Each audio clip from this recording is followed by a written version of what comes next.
To Drs. Jeffries and Thompson, and Dr. Jeffries, before we end the show today, let's give the two of you an opportunity to, you and Dr. Thompson, the opportunity to take the information that we've talked about the African civilization and the impact that it has had and the influence that it has had. How do you get this information down to a lower level? Because it's fine and that the two of you as researchers, college professors, dealing with college students know this information. That's fine, but what about at a lower level, perhaps at the high school level or at even below that? How can this information be disseminated to a wider audience? I think that's one of the great challenges that we face. How to get this enormous explosion of information about African peoples that reverses this whole negative information flow that was institutionalized for so many years. How do we get this information down into our families and into our institutions and organizations where it will have an impact? And that's one of the themes of our conference this weekend, to be able to put it in the hands of the youngest of our peoples who are being educated.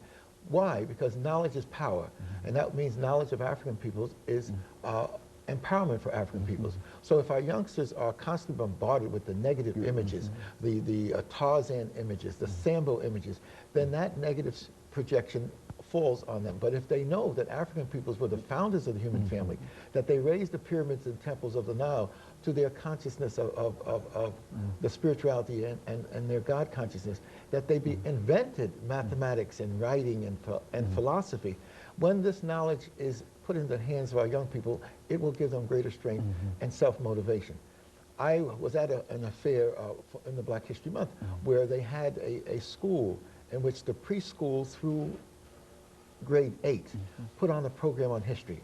They presented the black inventors that invented so many of the things that are part of modern society, the light bulbs, the Elijah McCoy and his work. And the other classes presented, for example, the Massachusetts 54, the fight of black people in the Civil War for their own freedom, etc. So that I saw that this can be done if properly taught, properly trained instructors are available. It can be taught to our people at every grade level. I saw the preschool, I saw the first, second, third grade, the 8th grade actually implement a curriculum of this enormous truth of African world studies. Dr. Thompson, coming from Chicago and certainly with a large African American community there, what are you doing in that great city to sort of disseminate this information throughout? Well, on 2 occasions we actually worked with Chicago Public Schools in creating a curriculum guide for the schools. And that was done through the public school system. In addition to that, with the group I'm working with in Chicago at the Center for Inner City Studies, the Kemetic Institute, we actually wrote a curriculum guide for the public. So actually we're working with community organizations as well, with the churches, but I think most importantly, you will have to get to the administrators. You must deal with the faculty and the administrators of these school systems, or of the church school systems and what have you, and teach about Africa. So we have a program called Teaching About Africa, which we have had since 1986. And across the country, in many cities, we have these programs. But the thing about being a member of the Association for the Study of Classical African Civilization, we have these regions. So therefore, wherever you go, the West, the East, the Midwest, or the South, we have communication with each other, and we're working with schools and actually bringing forth all of this information about Africa.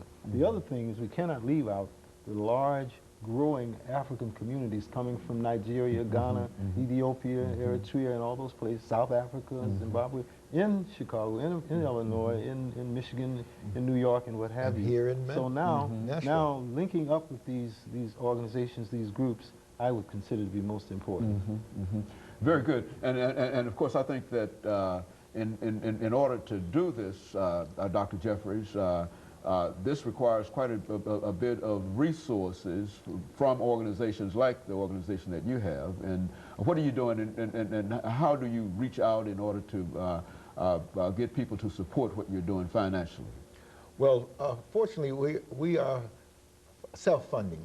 And the contributions made to our organization, scholars come from around the country to participate in our various conferences. And we move the conferences around the country. They pay their own expenses.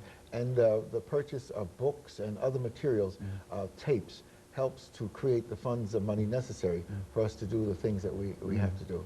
And so I think it's important for us to understand that it doesn't take a great deal of money. It takes an interest. It takes the first teacher who opened up the world to me was my mother. And she taught it simply by making sure that the books were properly in place for me to understand myself. And she laid down the foundation for us to grow and develop.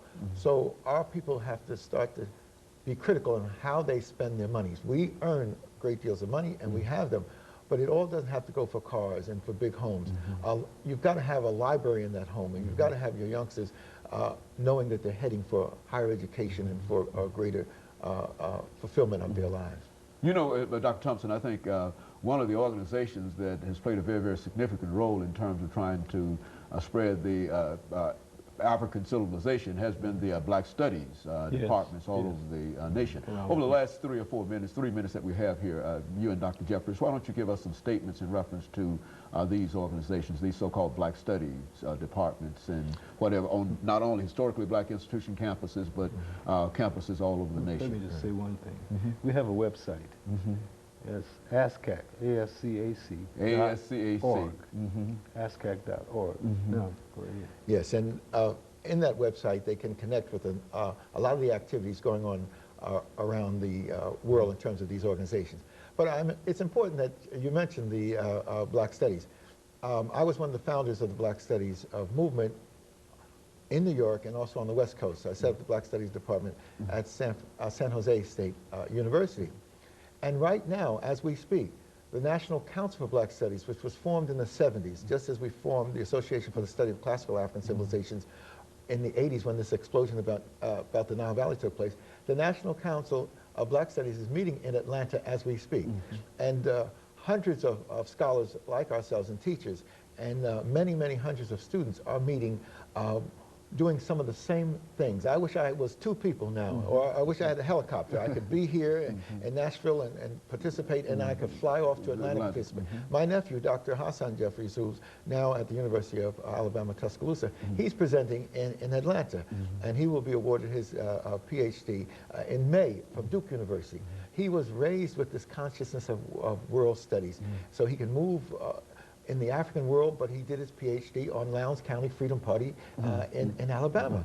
And he knows the importance of making the connections of African peoples. Dr. Thompson, over the last 2 minutes that we have, let's give you and Dr. Jeffries, you first, Dr. Thompson, an opportunity to make some final comments to our audience this morning. We've got about 2 minutes. That gives you about a minute, and then, of course, Dr. Jeffries will have some of the things that you want to leave with us. My most important statement is I'm happy to have been here in the state of Tennessee, a very important place for the development of the pyramid idea, which I saw in Memphis, and a continuation of the idea that we are an African people.